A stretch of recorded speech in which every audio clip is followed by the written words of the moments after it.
اور دوسرے ان کو اسلام کی توفیق شاید مل جائے تو صاحب ایمان ہو کر جنتی بن جائیں گے. گویا دونوں کے نفع کا راستہ ہے. اور قتل کر دینے میں نہ ان کا فائدہ نہ ہمارا فائدہ.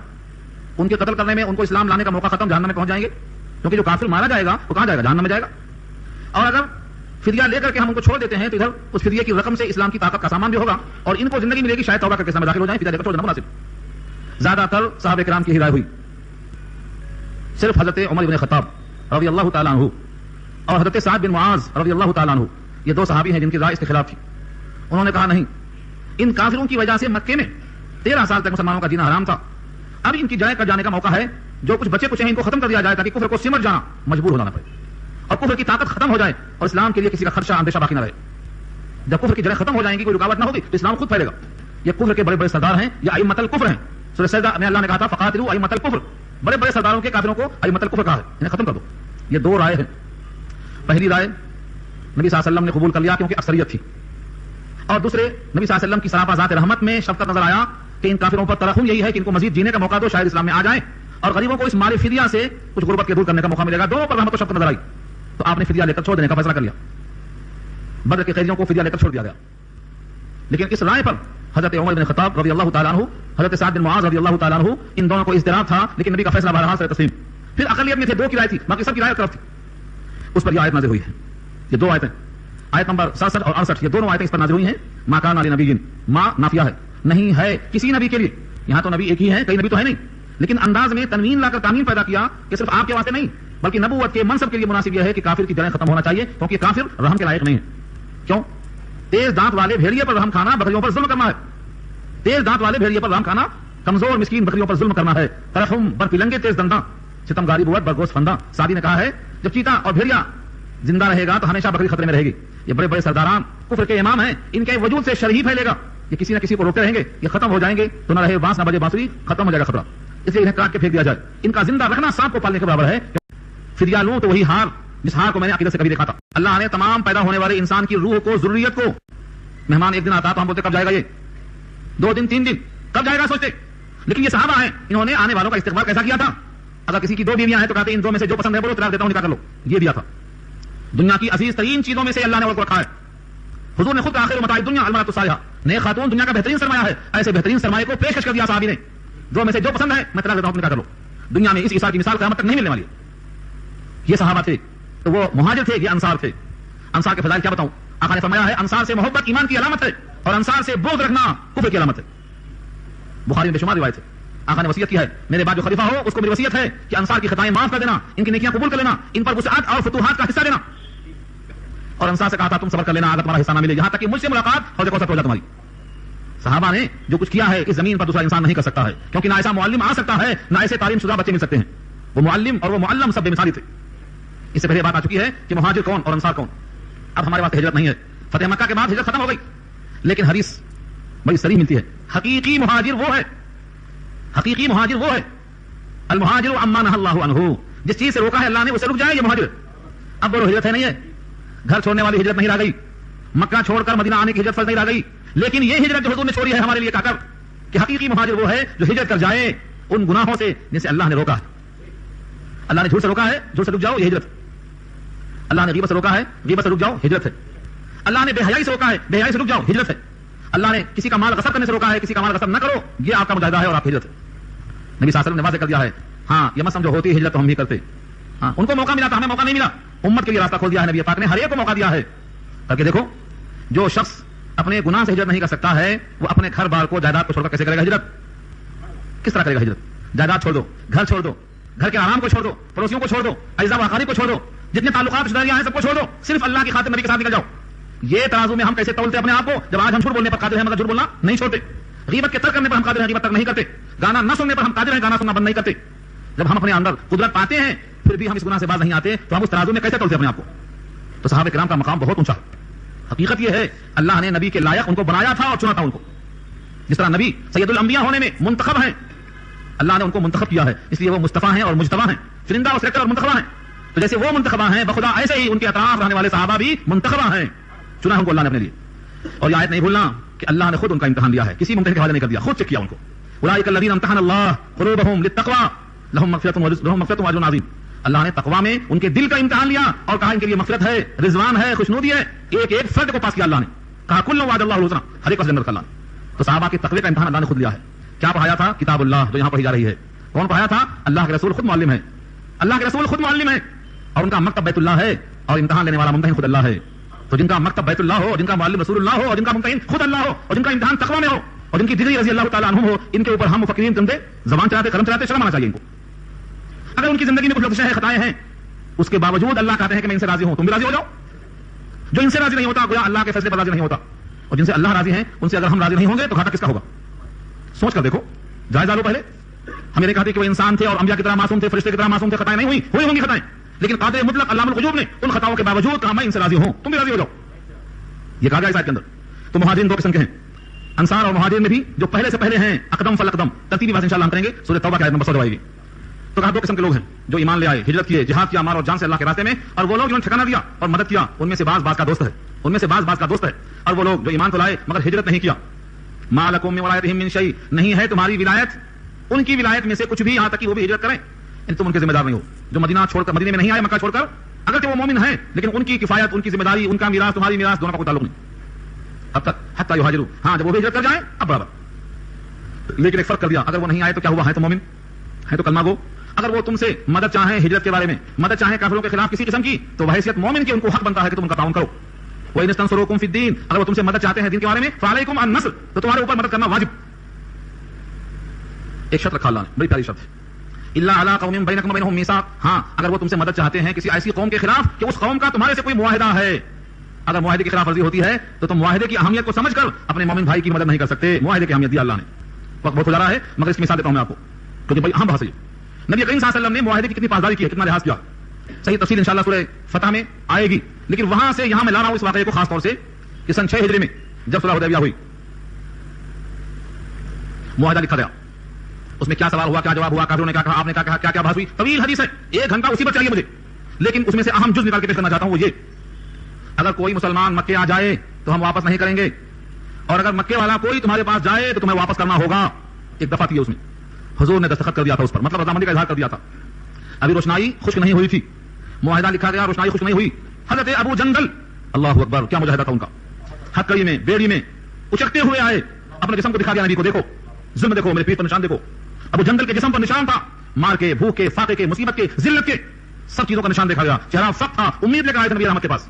لیکن نبی رحمت کہتے ہیں ابھی معاہدہ ہوا ہے کہ اگر کوئی مکے سے آ جائے تو ہم واپس کرنے پہ مجبور ہیں. اے ابو جندل تھوڑا اور صبر کر لو، تھوڑا اور صبر کر لو. صلح حدیبیہ ہو رہا ہے سن 6 ہجری ہے، نبی کی آنکھیں دیکھ رہی ہیں کہ سن 8 ہجری میں مکہ فتح ہونے والا ہے. مصیبت صرف 2 سال کی اور ہے، اس لیے کہا 2 سال کی بات ہی کیا ہے، صبر کر لو. لیکن صحابہ کو اشفاق گزرا. صحابہ میں سے حضرت عمر دل ملا اٹھے، ہماری آنکھوں کے سامنے مسلمان مظلوم واپس کیا جا رہا ہے، کیا ہم حق پر نہیں ہے؟ کیا ایسا نہیں ہے کہ اگر ہم مارے جائیں تو جنت میں جائیں گے اور وہ مارے جائیں تو جہنم میں جائیں گے؟ یہ اگر ہے تب بھی دب کا صلح کیوں کی جائے؟ بعد میں عمر روتے تھے کہ میں نے نبی سے گستاخی کر لی تھی، حالانکہ گستاخی نہیں تھی، جذبہ ایمان کی شہادت تھی. کئی سوال ہوئے، کئی جواب ہوئے، حضور نے ان کو واپس کر دیا. ابو جندل تم واپس جاؤ کیونکہ ان کافروں سے میں نے معاہدہ کر لیا ہے، تمہارا آئے گا میں واپس کر دوں گا. جس طرح سناؤ تو بات نکل جاتی. ابو جندل بھی ابو جندل تھے، انہوں نے کہا اب میں کافروں کے پاس واپس نہیں جاؤں گا. آپ نہیں پناہ دیتے تو آپ میرے ذمہ دار بھی نہیں ہیں. عملاً تیسرے مقام پر چلے گئے جہاں سے مکے والے گزرا کرتے تھے، راستے میں گھاٹی تھی، وہاں جا کے پناہ لے لیا.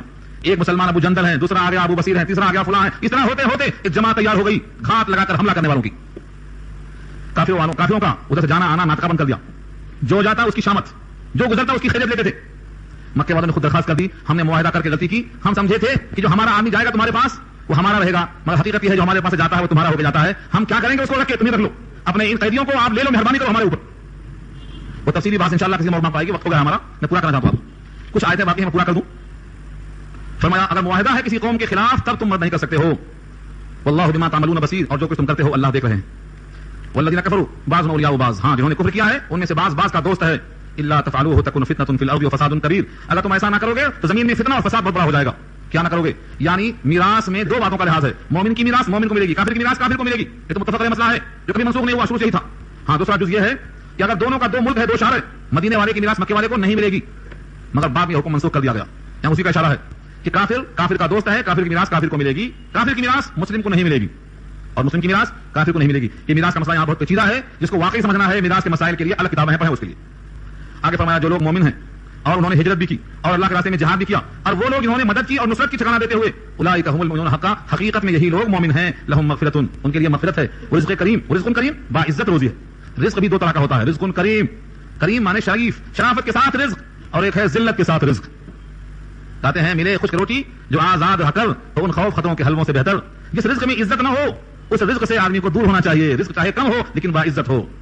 رزق والا رزاق خود کہتا ہے ان کے لیے ہم نے عزت کے ساتھ رزق رکھا ہے. اقبال نے کہا تھا اطاعت اللہ ہوتی اس رزق سے موت اچھی آتی ہو جس رزق سے پرواز میں کوتاہی. تو رزق حلال ہے تو کوتاہی میں رکاوٹ نہیں آتی, اور رزق حرام ہے ایک قطرہ خون بنے گا جس حرام رزق سے اس کا ٹھکانہ جہنم ہے. اس یقین کے ساتھ ہمیں اللہ کی جناب میں توبہ کرنا چاہیے کہ اللہ ہمیں حلال رزق نصیب فرما, حرام سے بچا لے, اور ایک ایک لقمہ حرام کا ہم سے دور کر دے. آقا فرماتے ہیں جس بندے سے اللہ کو پیار ہوتا ہے وہ حرام مال سے اس کو ایسا بچاتے ہیں جیسے تم اپنے مریض کو پرہیزی اشیاء سے بچاتے ہو. ایسی محبت اللہ سے پیدا کرو تو اللہ تعالیٰ ہم کو بچائیں گے ایسے حرام رزق سے. اس کا انجام جہنم رکھا ہے اللہ نے. یہاں ہم نے کوئی بات چھوڑی نہیں ہے, الحمدللہ مکمل بحث ہو گئی.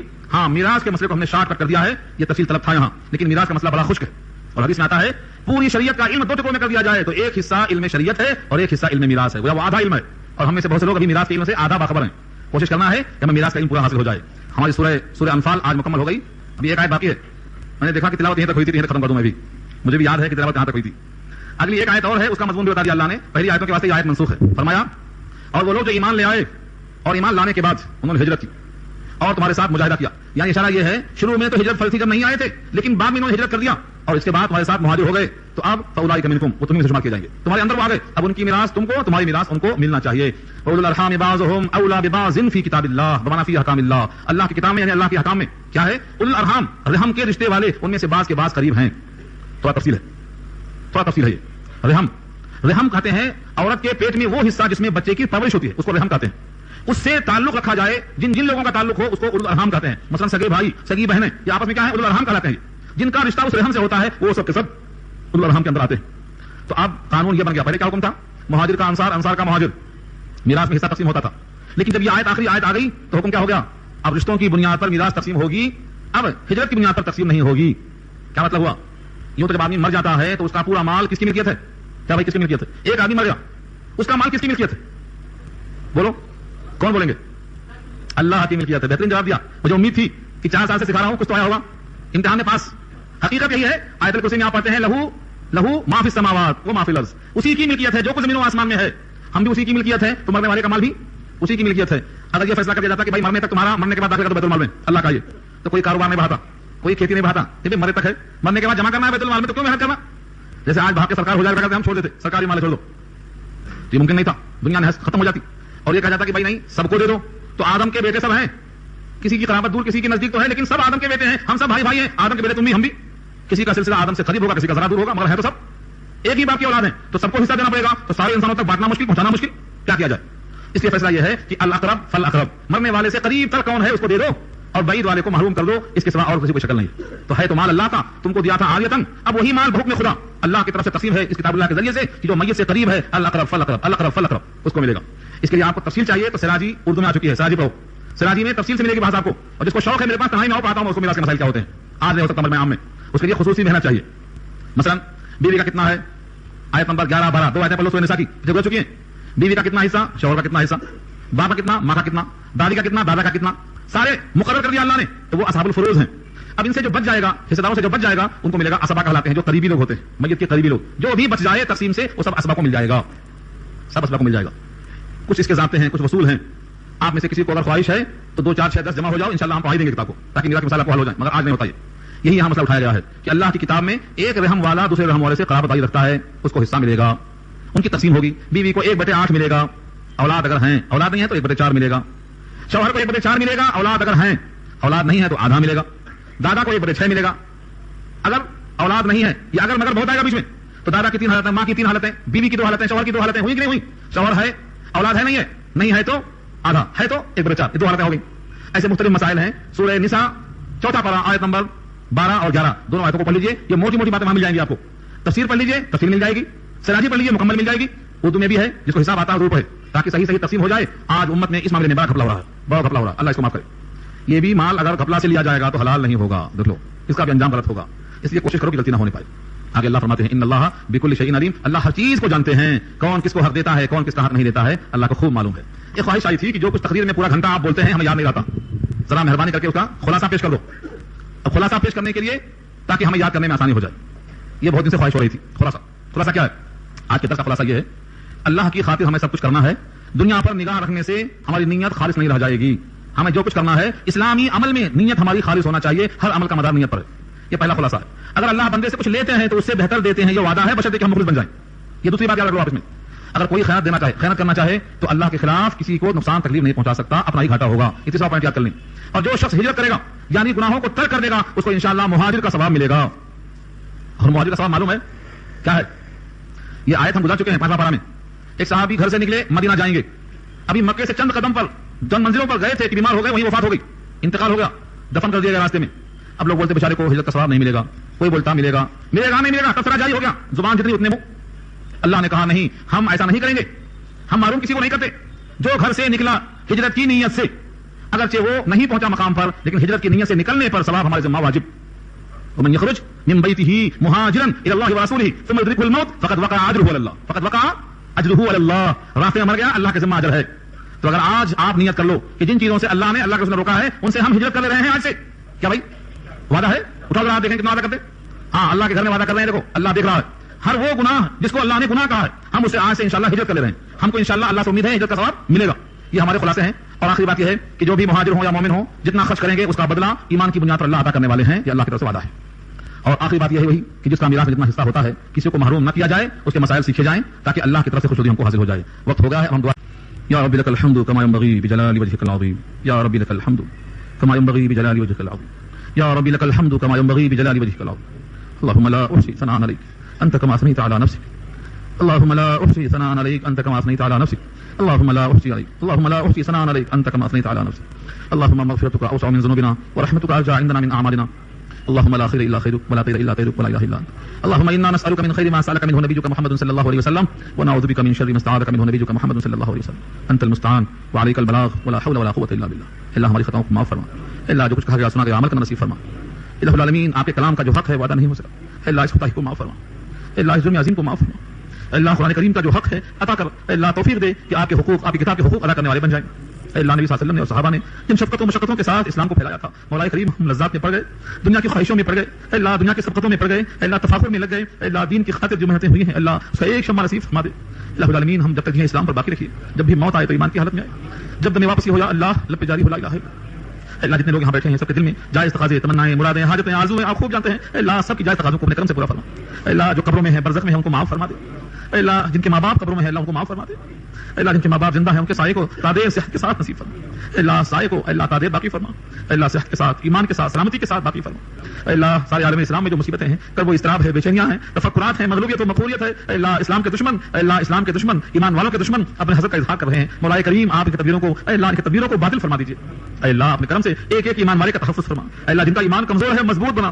اللہ سب کو تقوی نصیب فرما, انابت نصیب فرما, رجوع نصیب فرما, اپنے طرف مائل کرنے کا فیصلہ فرما. اللہ اپنے کرم سے ہم تمام کی دعاؤں کو قبول فرما. وصلی اللہ تعالی علی خیر خلقہ سیدنا مولانا محمد وعلى اصحابہ اجمعین برحمتک ارحم الراحمین.